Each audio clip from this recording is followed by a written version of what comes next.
Hello, everybody, and welcome back to the Last Honest Realtor podcast. I'm your host, David Fleming. Thank you so much for joining me today. As you can tell from the title, is going to be what we call a doozy. Now, how did I decide to do this topic today?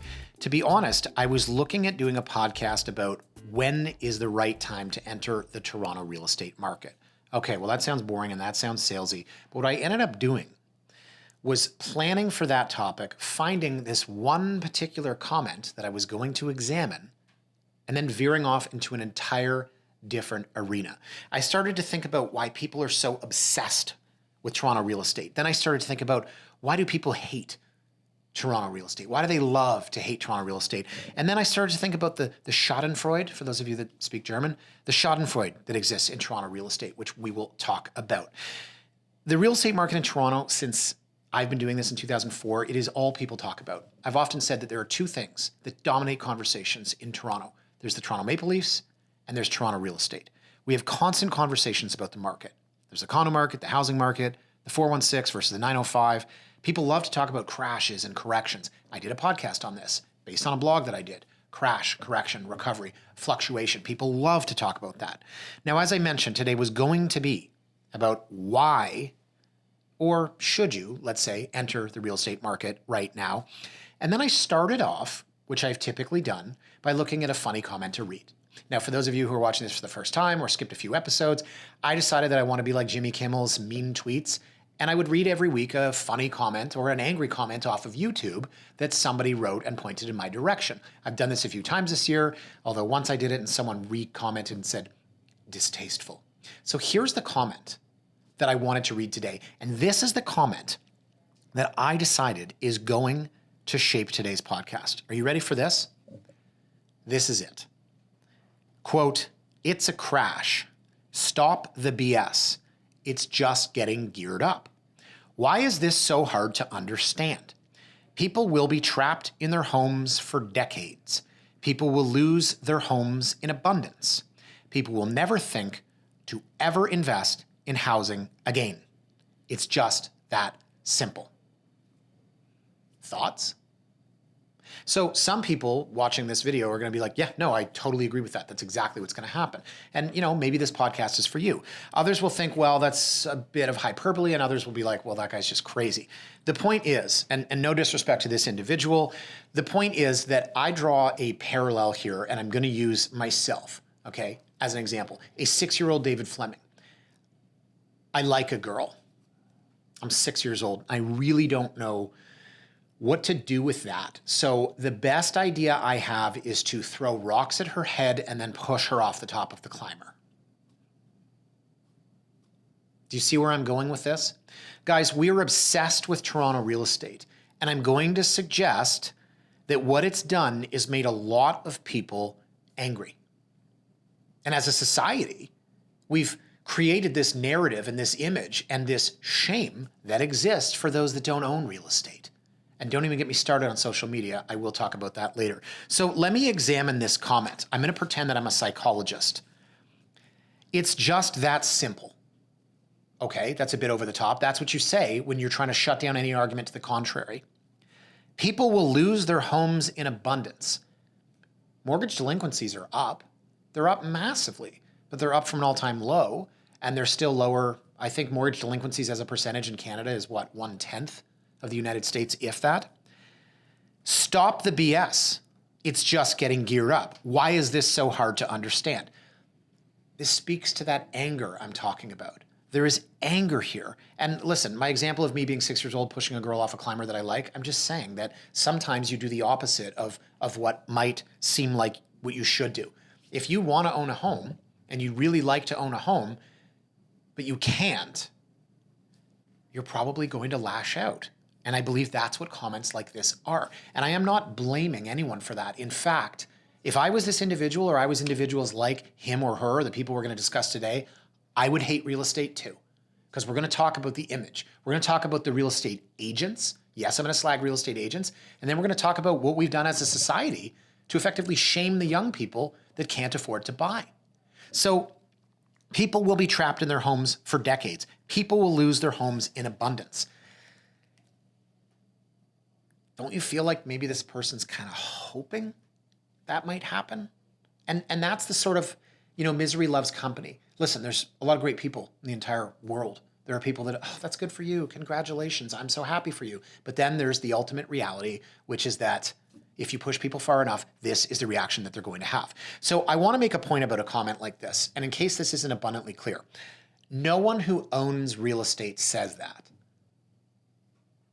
Nobody that owns real estate says no one will ever invest in housing again. It's going to crash. People will be trapped in their homes for decades. Can we agree on that? 1% of you don't agree. And I'm going to make another comment here. And here's where I'm going to veer off. I'm going to piss off an entire generation here. But let me say this, like I'm 45. Okay, you know what every old person has said before? I was young once. So I'm going to say that. I started in real estate in 2004. I bought my first condo in 2005. I am going to talk about this generation, but bear with me here because I have been through it. Most people that say things like that are younger. Now, if you're 55 years old and you've been grinding like an MFer your entire life to get ahead, and you're still grinding, you're still renting, you're looking at getting evicted, you're gonna say this. You're gonna say this. But I also think that the entire younger generation is saying the same thing. I don't blame them because this is what we have done to them. Now, as I said, 45, I'm a middle-aged dad who isn't cool anymore. So tune it out if you want to. But the next generation is shouting, and they're shouting very loud, and they're hurt, and they're upset, and they are scared. Scared. Scared of what? Scared of making a decision. So here's the rub, guys. And I'll use this as an example. I was going to finish with this. Let me go to my notes here. I got an email from somebody that I used to know when he was a kid, and he said, "Hi, Dave. Hope you've been well. Hoping to get your thoughts on a status update. I'm about to start a new job where I make $135,000 a year before tax. I have $40,000 saved up. I have a line of credit with $25,000. I haven't gone for an approval yet, but depending on what I'm approved for, based on these stats, should I start looking at condos?" Now you're going to say, "Well, David, you're in sales. Of course you're going to tell him to do that." What I did was I broke down the numbers, and I said that if he bought a $400,000 condo with his 10% down, it'll cost him $2,340 a month, all in, with maintenance fees, mortgage, taxes, and utilities. And he could rent that for $2,200. But once you factor in your principal repayment, you're coming out about $550 a head. And then I showed him a condo that just sold at 549 King for $395, which was up for $569 3 years ago. So my point is this. This generation is scared because they have to make this decision. Now that prices are down and affordability is up, do I take a risk and get into the market? That is a hard decision. And that is what this younger generation is faced with. And this is why some of them are angry. They don't want to have to make a hard decision because it's hard. But also it could be wrong. Now there's two types of people that fall into that category. There's those that have the money and have to make that hard decision. I can go buy a condo for $395 that was $570. I don't know. What should I do? That's a hard decision. And people are lashing out. But then there are the other folks that are that generation and they don't have the money. And they're scared and they're angry because they're worried that their peer group is going to lap them. And then there's this element of fairness. So I want to talk about this element of fairness. And again, I'm not blaming this generation. I'm saying that this is what we've done to them. And I'm going to get political here, and I apologize. I think you could probably tell where my political leanings are.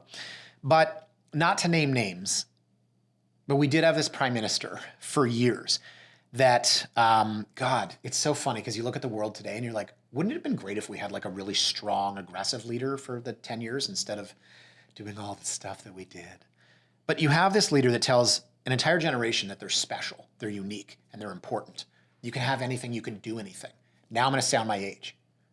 When I was younger, we got grades in school. Kids failed. You can't fail kids in school anymore. My sister's a high school teacher. She has a kid that gets 6% in a class. That happened in the 90s, the 80s, you would have failed. You can't do that anymore. Pass everyone. This is what we've done to this entire generation. We've coddled them and we've told them they can have everything. And this is what I'm sorry to say the previous government did. And now in the real world, they're looking around. They're like, wait a minute, I can't do this. But show me a world-class city where a 25-year-old deserves to own real estate. You're going to say we're not New York, and we're not Paris, and we're not Tokyo, and we're not London. We're just Toronto. Affordability is really, really low. It's a hell of a lot better than it was. But when you take this generation and you tell them what, the Liberal government did for 10 years, it's going to shape their outlooks, their values, their ideologies, their ideas of right and wrong, and fairness. And what was promised by the government's not in alignment with reality. And this is a very difficult realization for an entire generation.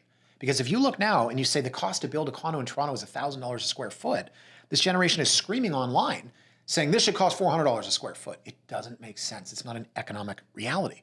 Now, I'm not just slagging liberals. Doug Ford, a conservative, during the pandemic said, if you have to choose between paying your rent and buying groceries, then you go ahead and you don't pay your rent. But people hear what they want to hear. They're like, yeah, I can't afford to pay my rent. Didn't you just go to the Taylor Swift concert? Didn't you just come back from Mexico? Oh, but you can't afford to pay your rent. I'm just saying, we have done this. This is my thesis. Young people hate housing and real estate because it's all we ever do. We beat them over the head with it and we shame them. Real estate TV shows, real estate in the media, real estate in Toronto life, real estate everywhere, status, prestige. You are real estate if you live in Toronto. No kidding.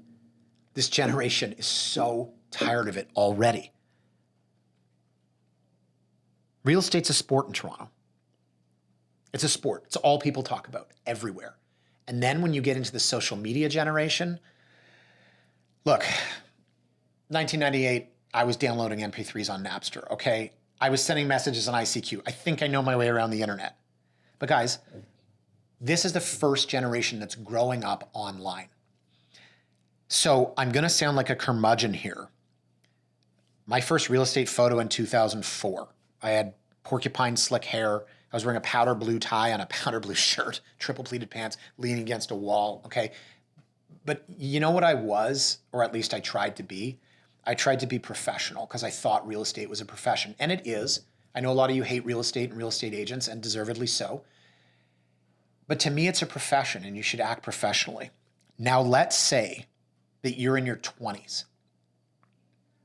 What is your peer group doing on social media? What is your peer group who work in real estate doing? Now, let's take the intersection of a bartender, an investment banker, a shooter girl, a surf instructor, a personal trainer, a personal shopper, and I'm sorry, I'm going to say it, maybe throw in a stripper as well. That is what is portrayed on social media as a 20-something real estate agent. And not everybody, believe me, not everybody. But if you're in your 20s and you're already being shamed that you're not buying, you're not in the market, you're not getting in, you can't afford it, and Toronto Life's all about real estate, and there's real estate TV shows everywhere, and then you have to decide, should I get into the market because, oh my God, prices are down, and then you go and look on social media. Who are your peers? And again, I'm the curmudgeon, right? I can't believe she's showing her shoulder. No, guys, come on, man. I lived it. I did it. Yes, I sound old. I was 24 once. I got into the business. And I know that styles have changed and everything like that. But when I go on social media and I look at that generation of real estate agents, that's what I see. And if I was a 25-year-old guy or a 24-year-old girl and I went on social media and that's what I saw and these are my peers and these are the people that I'm supposed to be buying real estate through and listening to and taking their advice, I would hate real estate too. It's a show. And to be honest, a lot of those people are frauds. Sorry. Again, I'm apologizing. I'm not really sorry. But like I have a program called Redatum. I can look up and see how many transactions an agent's done. So let's say you have a real estate agent and they're on social media. Here's a photo of their salad, which I don't understand. I don't care what you had for lunch. Here's them in New York. Here's them in Dubai. You know the guy that takes the photo? Deposit check. And he's holding it like this. And as a caption says, another happy buyer. And he's showing you the deposit check, except he's pivoting to his Rolex on the steering wheel of his Mercedes. That's the kind of stuff that young people are looking at on social media. We never did that. We never did that. We don't care. I don't care. I never did that. But that is the image that is out there. And that is what young people are being inundated with. And what I'm saying, to be perfectly honest, is that if I were to look up one of these people online that's saying that they do 70 deals a year, they're doing 3. Because I can see it. And once upon a time, you could be like, well, that doesn't include all the private deals I do and all the pre-construction. Pre-construction sales are down 95%. And you're not doing a lot of private deals. I knew one of these people once. He lived in his parents' basement. Online, a god. Lived in his parents' basement. Guys, it's a show and it's a fraud and it's image. And my God, do I feel bad for this generation because this is all that they're seeing. they're angry. And I would be angry too if these were my peers. And they're shaming this younger generation for not owning, for not buying, for not living the lives that these people portray on social media. And as I said, some are living with their parents. Some are spending every penny they have on lunches at brand name restaurants so they can take a photo of their goddamn salad to put it on Instagram so you think that they're important. So you go back to this comment. It's a crash. Stop the BS. It's just getting geared up. Why is this so hard to understand? People will be trapped in their homes for decades. People will lose their homes in abundance. People will never think to invest in housing again. It's just that simple. Yes, this could be written by, as I said, a 55-year-old career grinder that's renting and hates real estate. But there's a lot of young people out there that hate real estate too. And I don't blame them. We are a real estate obsessed city. We have shamed an entire generation into not owning. When you're not doing this in New York and London, of course, there's status there as well. But the social media is killing this generation. And then articles like BlogTO, and I did a blog on this once. I took a random sample of BlogTO headlines, and it's like, no one's buying real estate anymore ever. The market is about to crash into the core of the earth. And this is what they read. And you think that comment is bad? That's YouTube. My colleague Anya Ettinger, okay, and she's the 20-something that is a professional. That's the complete anti this. And does a ton of business and is probably the best agent, under 26 or whatever that I know. I looked at her comments on TikTok. It's the most vile, hateful, angry stuff I've ever seen. Now on TikTok, that's not your grandfather. He's not commenting on TikTok. Is anyone over 30 on TikTok? They're so angry. And yeah, listen, the internet was never really meant to be like a warm, cozy place. But I looked at the stuff that's written, and man, these people are angry. So I bought my first condo in 2005, before all this nonsense. I paid $277,500, and that price does not exist now. Now, that condo now is worth more than double. Let's say it's up 2.5 times. Now, the generation that's angry and that's talking about affordability and that's really mad at the cost, and it shouldn't cost that, despite what it costs to actually build, which political tangent here, the cost to build is a function of materials, which were driven up by the government, labor driven up by the government, taxation, 36% of the cost of new housing is taxed at some level, okay? Thank your local government. But for those folks saying it shouldn't cost this much, I challenge you on the following. In 20 years, the first condo I bought, 277.5, say it's worth 600 now, it's gone up 2.5 times. What about the Dow Jones? The Dow Jones is at 50,000 now. Has it gone up 2.5 times? No. It's quintupled since then. So guys, talk to me about fairness.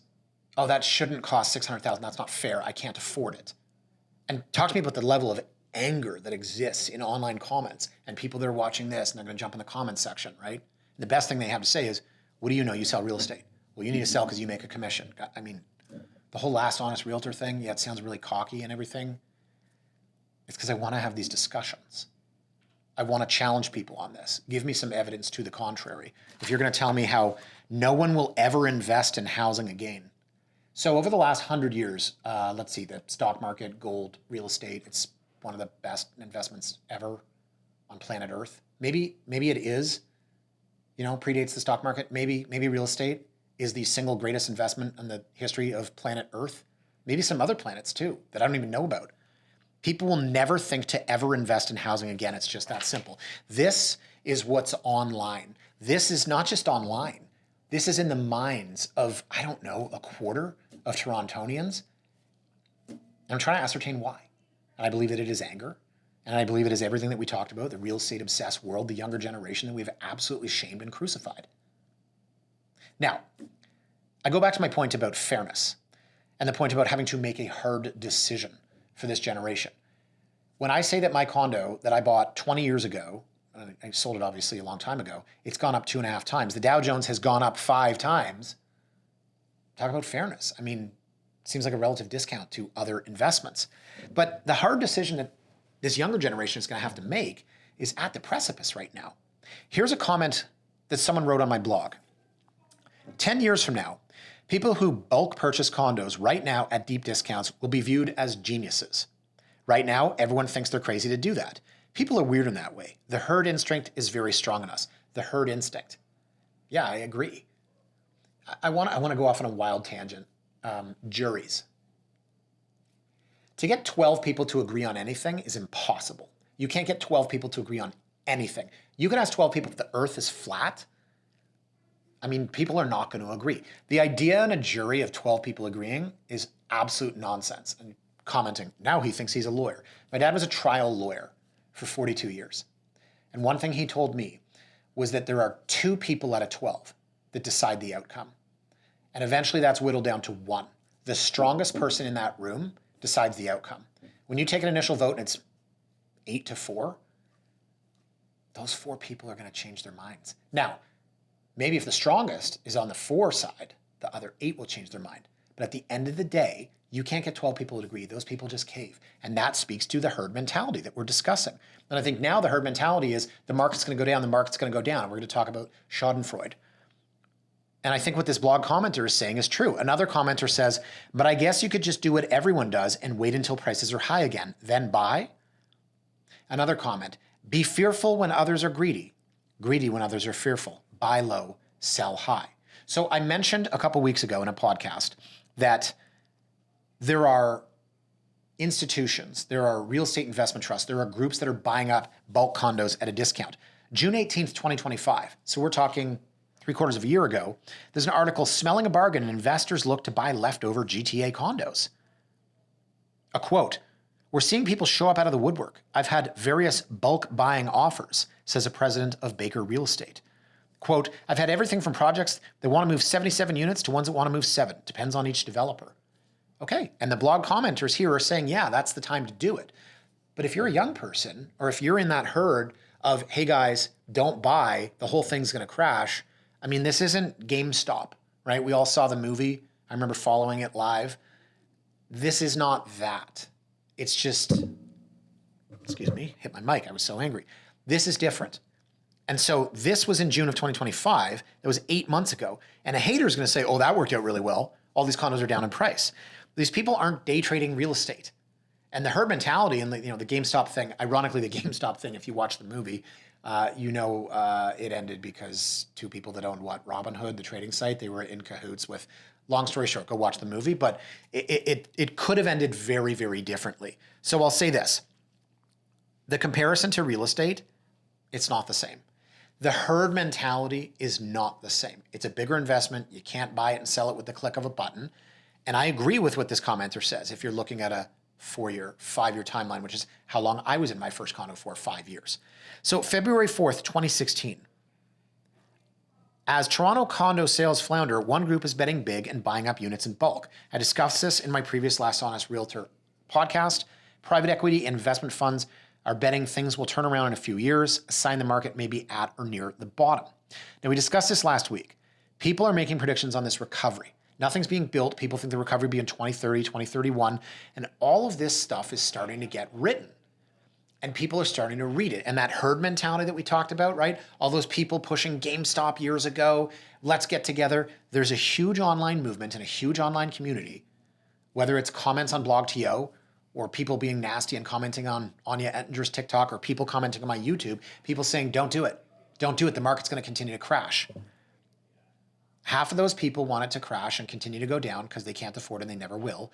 And the other half are really, really, really, really, really afraid of making that difficult decision. So here's a story for you. Extended family member. In 2011, I meet this young man for the first time. And I don't know, 19, 20 years old, go play golf. And he says, yeah, the market's going to go down. I'm not buying. And he's young, don't get me wrong, but this is a career grinder, like first job at 11, has the funds to go buy a condo.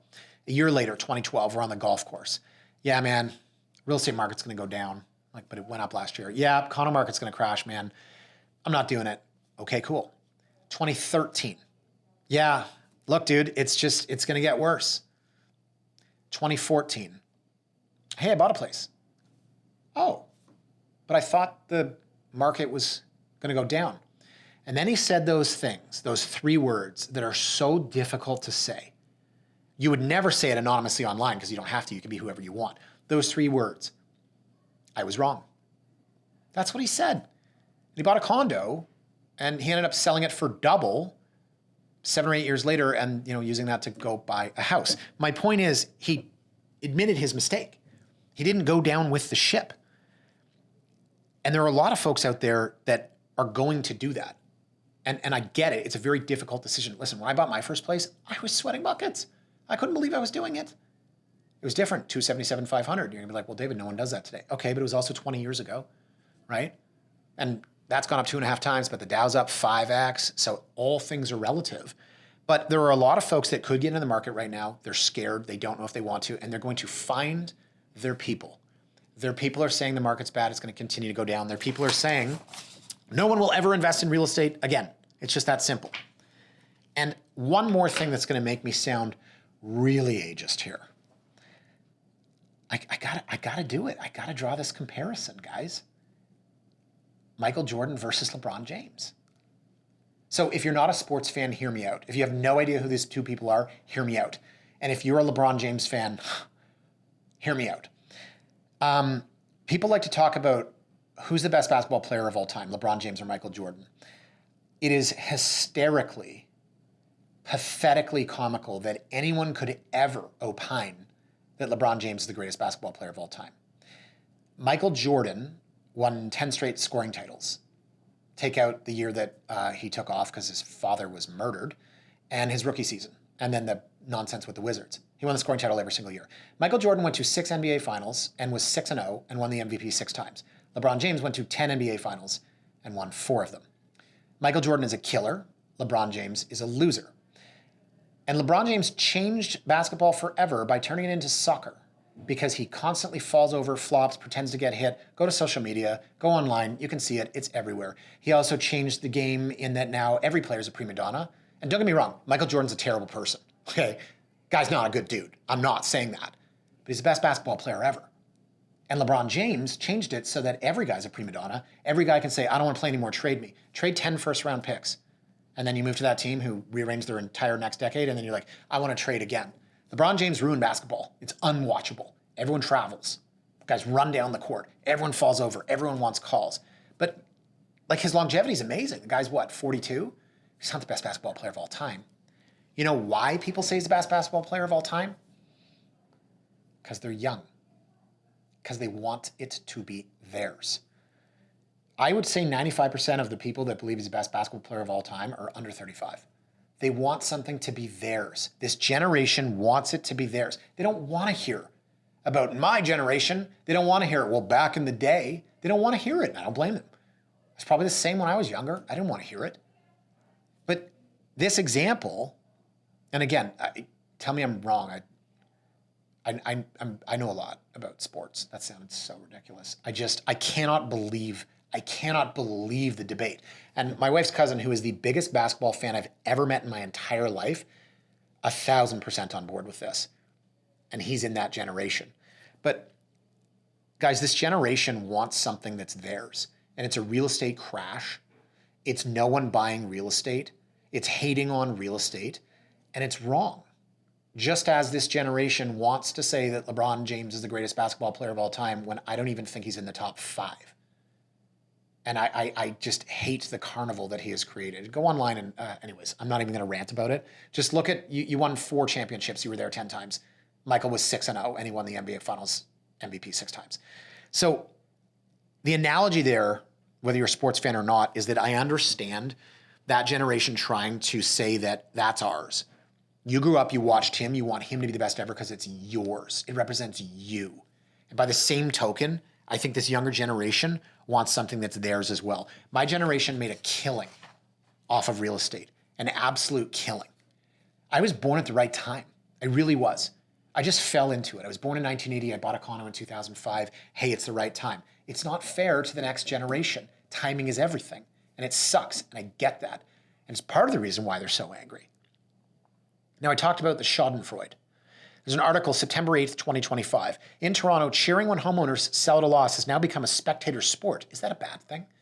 Only Toronto Star. Is that a bad thing? After multiple price adjustments, the 3-bedroom, 2-bath finally went for $1,545,000, over $500,000 less than when it was last sold in the spring of 2022. The reaction, quote, excellent.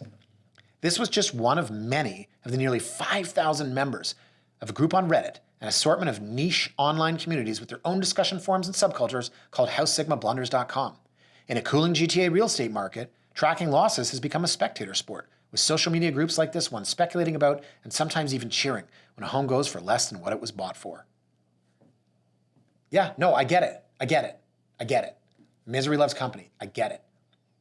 Haves, have-nots. Have-nots don't want the haves to have. I get it. I get it. I get it. I understand.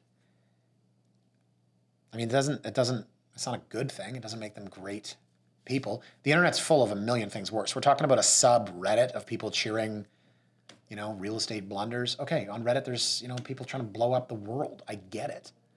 But man, oh man, that's what it's come to in Toronto.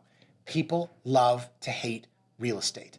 That's what I wanted to talk about today. And it stemmed from this idea of when should you get back into the market? Then I go and find that comment, and then it just spawns into this discussion, which I think is quite apt based on where we are.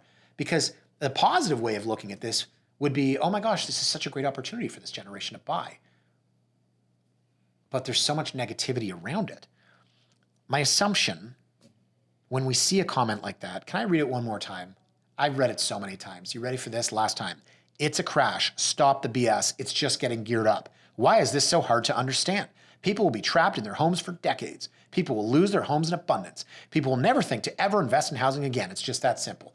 My assumption, number one, this person doesn't own real estate. That is 100% likely, which is the same percentage of likelihood that LeBron James is not the best basketball player of all time. My second assumption is that it's a young person. As I said, could be a lifetime grinder, and I don't blame that person. But I think it's a young person that's angry at the cost of living. The young people are also being inundated with real estate everywhere. Every HGTV and Slice and Bravo and Women's, it's all real estate. It's design, it's everything. Constantly being shamed for not owning real estate. And God forbid, in your peer group, you have one friend that went out and got something, they're going to vomit real estate all over their social media. Newspapers, TV shows, Instagram, Facebook, TikTok, MySpace, MSN Messenger, ICQ. Just seeing if you guys are still paying attention. Shaming them beyond belief, being told that they can have everything that they want. I mean, again, I'm going to get political here. We had a government that said, listen, we're going to have, we all have always had, free medical care, but now we're going to have free dental care and then free drugs and free daycare and free, no, that's great. That's great. Anybody with a basic understanding of economics, you get that this can't last. I mean, look at BC. Did you see their budget? Did you see it? It's unsustainable. You can't just keep borrowing from the future. Eventually you got to pay it back. What ends up happening in my day, I said it. You had in the mid-90s, the Mike Harris government came in, austerity, and they just cut everything. People are like, oh, I can't believe they did that. Okay, but they staved off financial ruin, and that is what's going to happen. But these guys came up during this, right? 2015 to 2025, you came up during this. And this is how you were raised. You can have it all. You can do anything. And then you get out there in the real world. You're 26 and you can't afford to buy the condo that you want that your friend's showing off on Instagram. And then the social media profile of realtors your age. Guys, I feel so bad for you. I really do. It's kind of like when people my generation are like, what's it like to date these days? And everyone's like, oh. And I had to walk up to some stranger, at a bar or a party. I met my wife at a Halloween party, right? Now it's everyone on their phone, swipe, swipe, swipe. Take that and then apply it to real estate. And I cannot believe, I'm not get hammered for this. I really don't care. But I don't get it. We're supposed to be professionals. What would be wrong being a young man or a young woman and wearing a suit in I'm in a t-shirt. I did it for a long time, and now I'm in a t-shirt. But I'm not. I don't have a double-V. Okay, I'm wearing socks, by the way. I'm not wearing sockless loafers with my big double-V. The photos that you see on social media, those aren't real, guys. That's image. Those people aren't selling real estate. They're not. It's all image and it's all phony. It's made to make you feel bad about not owning real estate. So if that's your peer group, I would hate it too. And I would be angry. And if I were you, I would hate real estate and I would post nasty comments online. Unless you're part of the 5% of people that's able to tune that out and recognize it's fake. You trust that? And people are attracted to that. People are legitimately attracted to that. There goes a successful person. You don't know if they're living in their parents' basement. So guys, I get it. As I said, I understand it. I don't blame people for being angry, and I'm empathetic. But I'd be remiss if I didn't say this. For all of the young people out there that hate real estate, hate housing, read BlogTO, are angry, hate the social media profiles, it doesn't change the fact that you have a generational opportunity to enter the market. So when it does go back up, because it will, because all markets do not say that you never had the chance. Those of you that don't have the money to go out and buy a $400,000 condo right now, you're probably more than likely going to be doing this, because that's human nature. I think my glass is half empty. I do. I think it's more likely that somebody's like, real estate's a terrible investment, it's going to go down, than, oh, did you see that Becky bought her first place? That's so exciting. I wonder when she'll have us over. We can all take photos of the food for our Instagram. And the other folks that do have the money, they have to decide, am I actually going to go do this? Am I really going to go buy a condo and make a very difficult decision? And for the other folks, the rare, 55-year-old that happens to be posting something negative, I get it, man. Life's tough. And it is a major world-class city where people are real estate obsessed, where it's smeared in our face constantly. And I get that I have a jerk tagline, The Last Honest Realtor. Okay, it was supposed to be a joke. It was supposed to be about the public's perception of real estate agents. And I was kind of kidding. And a few real estate agents did, Karen from Keswick and Regina from Ottawa, they made RICO complaints. He's calling himself The Last Honest Realtor. Yeah, I want to have conversations like this. I started my blog in 2007. No one had a blog site. He has a weblog site on his computer. And I started having conversations about things that no one else wanted to talk about. And I don't think anyone's going to talk about this. I don't think anyone's going to talk about the anger that exists in this city. And I don't think anyone sure as hell is not going to talk about social media profiles of 20-something-year-old agents. Because, why would they? But it explains a lot, especially in the context of what we're discussing today. So guys, that is it for me for this week. I hope you enjoyed short, sweet, angry, condescending, cynical, exposing yourself to online hatred, maybe even another RICO complaint, who knows. But thanks so much for watching. As always, guys, if you're on YouTube, oh boy, do I ever welcome the comments. Please remember to like, comment, or subscribe wherever you get your podcasts. Email me if you like this. I'd love to hear from you. I'd love to hear your thoughts. If you are a 23-year-old that is in here, I would love to hear what you think. I would love to hear what it's like to be a day in the life in your world of being inundated with this nonsense, and especially with regards to what all your friends, your friend, the one that seemed to be unemployed, now all of a sudden she's a multi-platinum, 4-time award-winning realtor with XYZ real estate all over the place and photos of lunches on Instagram. I'd love to know how that makes you feel on a regular basis. Thanks for watching, guys. We'll see you next time here on The Last Honest Realtor.